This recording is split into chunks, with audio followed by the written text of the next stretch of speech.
अपने आप में बड़ी भूमिका रखता है। बड़ी भूमिका क्यों? क्योंकि यहाँ सारी पार्टियाँ अपना दमखम लगाने को मजबूर हैं।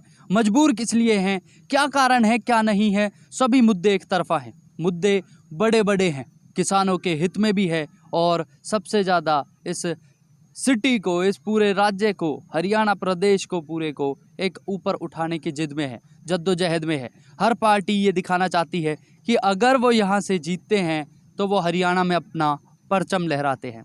आज हम हैं गांव रेवाड़ा, जो कि पूरे इस उपचुनाव का एक मेन हम जगह भी कह सकते हैं। ऐसा क्यों कहेंगे? क्योंकि यहाँ से एक उम्मीदवार का नाम बार बार सामने आता है।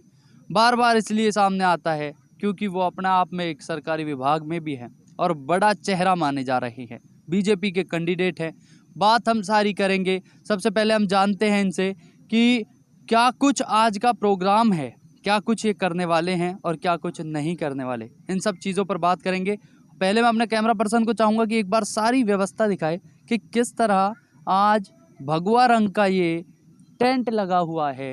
कोई ना कोई मुख्यमंत्री आज आ रहे हैं गोहाना में, आज अपना प्रदर्शन कर रहे हैं। बीजेपी पार्टी दमखम दिखा रही है। हमारे साथ बीजेपी के एक बड़े उम्मीदवार माने जा रहे, हमारे साथ एक बड़े नेता के तौर पर अब आने वाले, हो सकता है अपने सरकारी पद के साथ साथ इस व्यवस्था को भी आगे कैसे संभालेंगे, क्या कुछ करेंगे।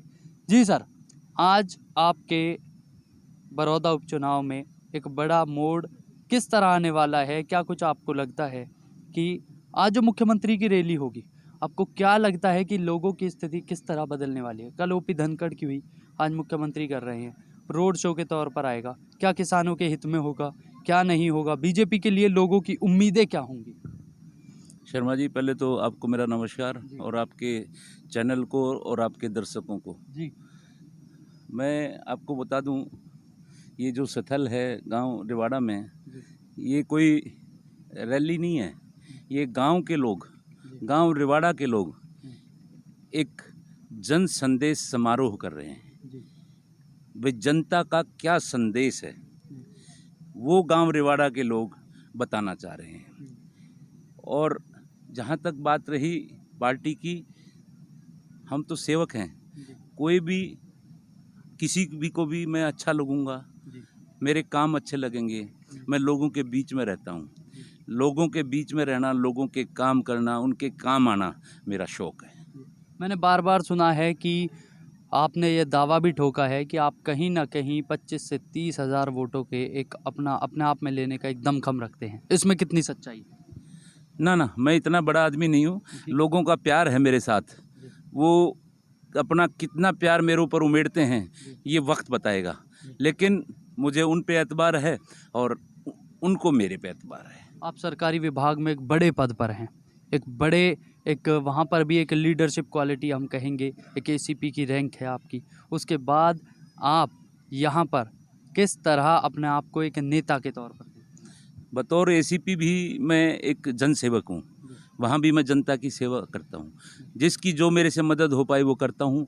उचित काम करता हूँ, उचित काम कराने की कोशिश करता हूँ और अपने सबॉर्डिनेट्स में एक अच्छी लीडरशिप देने की कोशिश करता हूँ।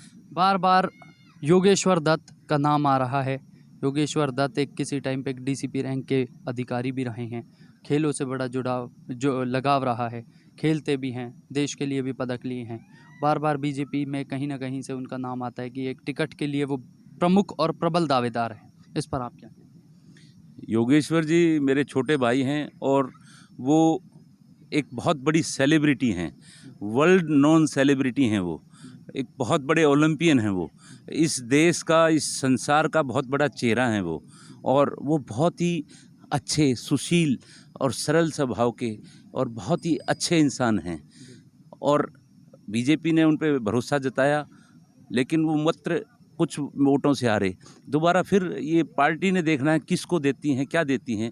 वो बहुत अच्छे इंसान हैं और बहुत ही सच्चे और सुशील और बिल्कुल जिनको मैं कहूँ शरीफ आदमी हैं। मैं उनका फॉलोअर हूँ। अगर मैं बड़ौदा उपचुनाव की बात करूं तो यहाँ पर अगर मैं ये कहूं, क्योंकि हरियाणा में सबसे ज़्यादा कहा जाता है कि जातिगत चुनाव होते हैं, आप इससे कितना सहमति रखते हैं? देखो शर्मा जी, मैं है ना जाति पाति में बिल्कुल विश्वास नहीं रखता। मैं मेरी फेसबुक आईडी भी, मेरे ट्विटर भी, मेरा पेज भी राजवीर मानव से हैं। और आपने गांव देहात में देखा होगा, कोई जाति पाति नहीं होती, सब भाईचारे के साथ मिलके रहते हैं, एक जगह इकट्ठा काम करते हैं, एक ही मटके में पानी पीते हैं, साथ में बैठ के खाना खाते हैं, एक दूसरे से खाने की चीज़ें ले लेते हैं, मांग लेते हैं। तो ये सब बेकार की और फालतू की बातें हैं। ये उन लोगों की बातें हैं जो अपनी रोटियां इन पे सेकते हैं।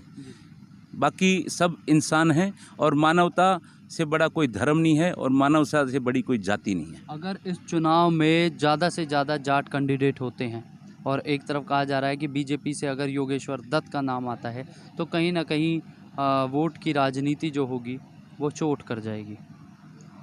नहीं, मैं इस बात में नहीं जाता, मैं जाति को बिल्कुल नहीं मानता और मुझे नहीं लगता कोई चोट करेगी, ये ऐसा कोई है नहीं। बीजेपी पर आपका कितना विश्वास है? मेरा पूरा विश्वास है, मैं तो सब पे विश्वास करता हूँ, उन पे भी विश्वास है, जनता पे भी विश्वास है, आप पे भी विश्वास है और विश्वास से ही आगे आदमी आगे बढ़ता है। जी, तो ये थे हमारे साथ राजवीर मानव जी, जो कि एक एसीपी रैंक के अधिकारी हैं और आज उनकी ये व्यवस्था इसलिए है क्योंकि यहाँ पर होने जा रहा है आज मुख्यमंत्री का एक पूरा सम्मेलन कह सकते हैं।